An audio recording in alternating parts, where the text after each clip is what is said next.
Pregnancy के 3 trimesters हैं। First trimester है, सेकंड ट्राइमेस्टर है, थर्ड ट्राइमेस्टर है।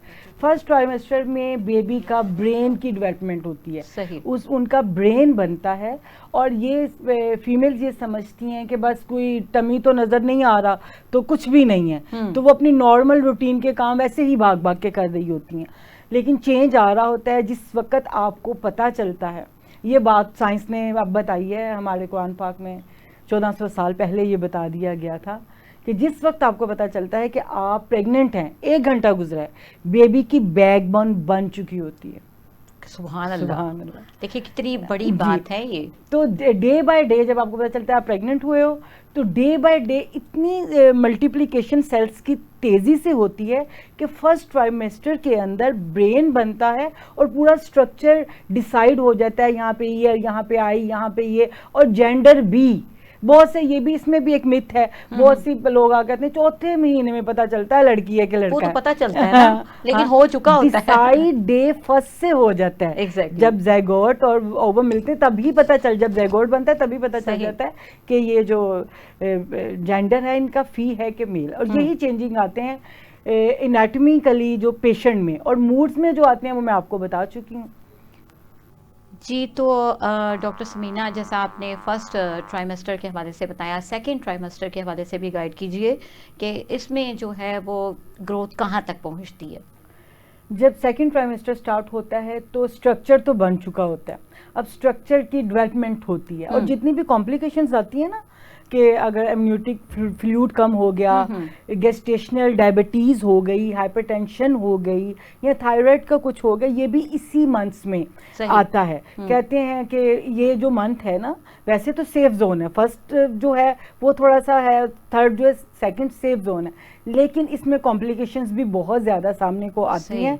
बेबी की अंदर अल्लाह रहम करे कोई डिफेक्ट है तो वो भी इसमें पता चलना शुरू, इसी मंथ में आपको अल्ट्रासाउंड के ज़रिए पता चल जाता है कि कोई ऑर्गन ऐसा बेबी का है जो डेवलप नहीं हुआ है, वो भी पता चल जाता है इसमें। और ये जो सेकंड ट्राइमेस्टर है, इसमें बेबी कंप्लीट हो जाता है, उसका स्ट्रक्चर पूरा मिच्योर हो जाता है, बाल आ जाते हैं, आईज आ जाती हैं, इवन के ये जो आई लैशेज़ है ये भी बेबी की आ जाती हैं, और बेबी जो है वो आंखें खोल भी लेता है। अब क्या होता है, ये सुनता भी है। ये तो बिल्कुल मैंने पहले भी बता चुकी कि सुनता है, आपके आहट भी सुनता है, आपकी खुशी, गमी, रोना, हंसना सब सुनता है। अब जब लास्ट सॉरी थोड़ा सा आपको इंटरप्ट करूंगी, और अपनी बहनों को ये पैगाम देना चाहूंगी कि इस दौरानिए में जो है रिसाइटेशन ऑफ कुरान ज़रूर करें, क्योंकि आपका बेबी सुनता है, तो बजाय ये कि मोबाइल पे अपना टाइम वेस्ट करने के आप कुरान जो है वो सुने, ताकि उसके ऊपर अच्छे असरात मुरतब हों और आपकी सेहत भी बेहतर रह सके। जी प्लीज़। जी बिल्कुल, डॉक्टर साहबा ने बहुत अच्छी बात की कि कुरान पाक की तिलावत की जाए, क्योंकि बेबी सुनता है। और जो फादर हैं उनको भी मैं कहती हूँ कि वो भी अपनी बीवी से अच्छे तरीके से, दैट इज़ वेरी इंपॉर्टेंट, अपनी बीवियों को अच्छे तरीके से ट्रीट करें, क्योंकि वो एक स्पेशल फेज़ में हैं। उनके मूड का ख्याल रखें, उन्हें डांटें नहीं, चीखें नहीं उन पे। जब आप चीखते हैं तो आपका बच्चा सहम जाता है। सही। तो वो आवाज़ अपने बाप की बाहर आते हुए कैसे पहचान लेता है, वो सुन रहा होता है, उसे पता होता है ये मेरा बाप है। और अगर वो चीख रहे होंगे आप, तो वो कहेगा ये गंदा ही बाप है ये।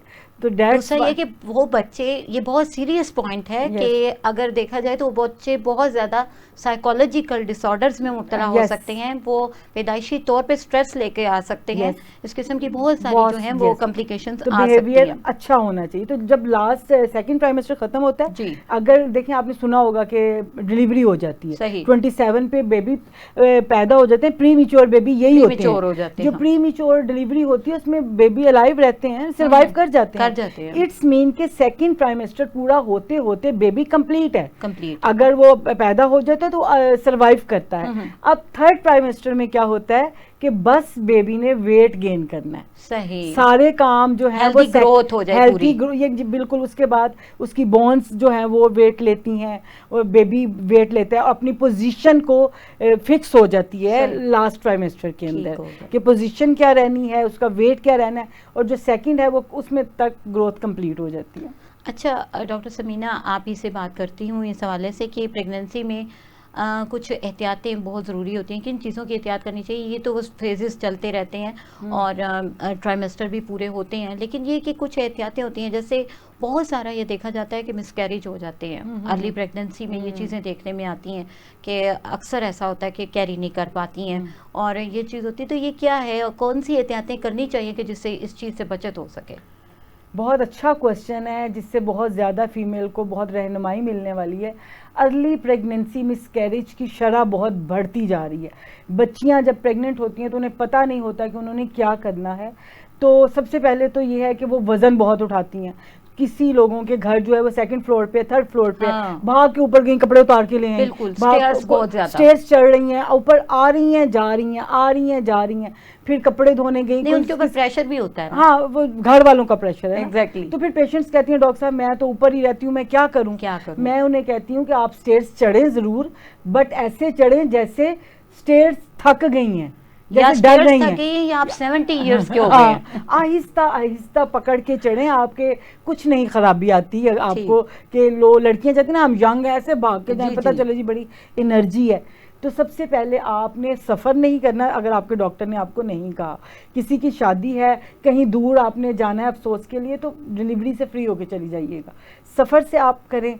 एक्स्ट्रा मेडिकेशन नहीं करनी, जो बच्चियों को पता नहीं है, सर में दर्द हुई, पैनाडोल, कुछ पता नहीं है, हल्का सा यूटीआई हुआ, कोई आपने एक्स्ट्रा मेडिकेशंस नहीं करनी अपने डॉक्टर से पूछे बगैर, जो आपके फीटस की ग्रोथ पे बहुत इफेक्ट डालता है। डाइट को बहुत अच्छा रखना है आपने। जंक फूड, अब क्या करती हैं फीमेल डॉक्टर साहब, दिल फर्स्ट ट्राइमेस्टर के अंदर दिल ख़राब, नोजिया रहता है, हाँ शवारमा लाओ, ठीक है, उससे मेरा दिल ठीक हो जाएगा।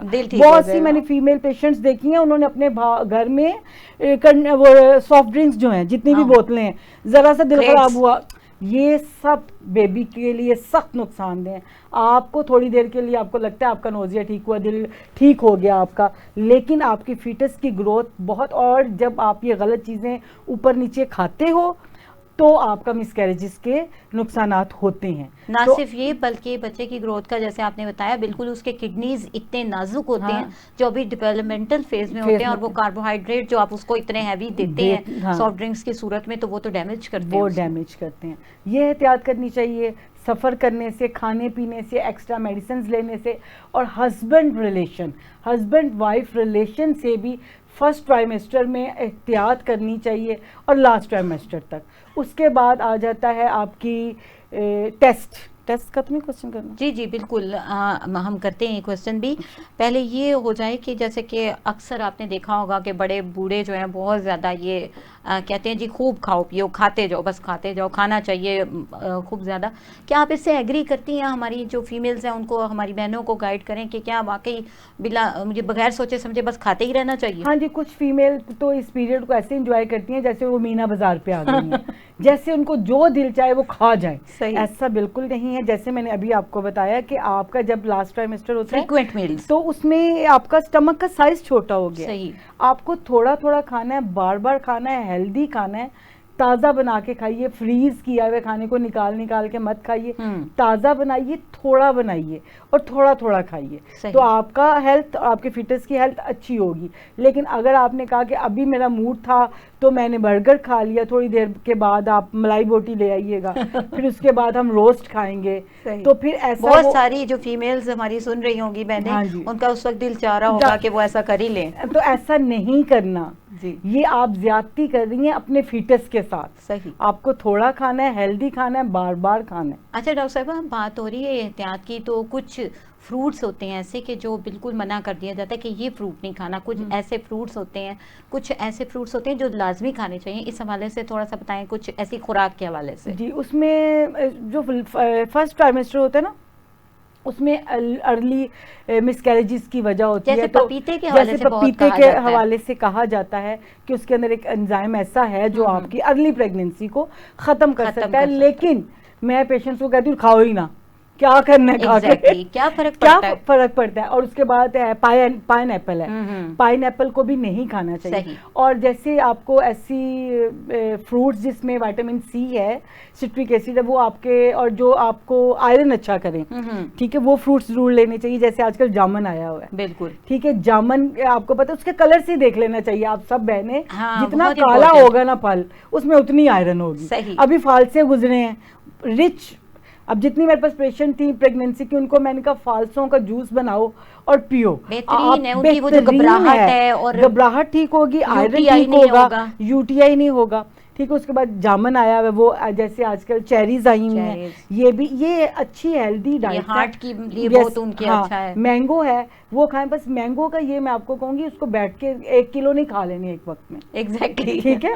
मैंगो पता चले वो उसका ग्लाइसेमिक इंडेक्स इतना ज्यादा हाई हुआ कि शुगर हो गया, क्या डायबिटीज। देखें ये मैंने अभी पहले भी जिक्र किया कि ये जो वो रिस्क फैक्टर्स हैं जो सेकंड ट्राइमेस्टर में होते हैं कि गेस्टेशनल डायबिटीज हो जाती है। सही। वो आपके इसी खाने पीने की बेहतियाती की ठीक वजह हो से। गया। अच्छा, ये जो हो जाती है तो क्या इसको ठीक भी किया जा सकता है? जी हो जाती है ठीक? जी जी डॉक्टर साहबा, इसमें ये होता है कि आपके सेकंड ट्राइमेस्टर के अंदर जिन लोगों को गेस्टेशनल डायबिटीज हुई तो वो रिवर्स हो जाती है। बहुत कम पेशेंट्स ऐसे हैं जिनकी चलती है, और वो भी वो है मेरे एक्सपीरियंस के मुताबिक जिन्होंने अपना लाइफस्टाइल नहीं ठीक किया, जिन्होंने एक्सरसाइज अपनी ज़िंदगी में नहीं ली, जिन्होंने वॉक वगैरह नहीं की, जिन्होंने अपनी डाइट को कंट्रोल नहीं किया। ठीक हो गया।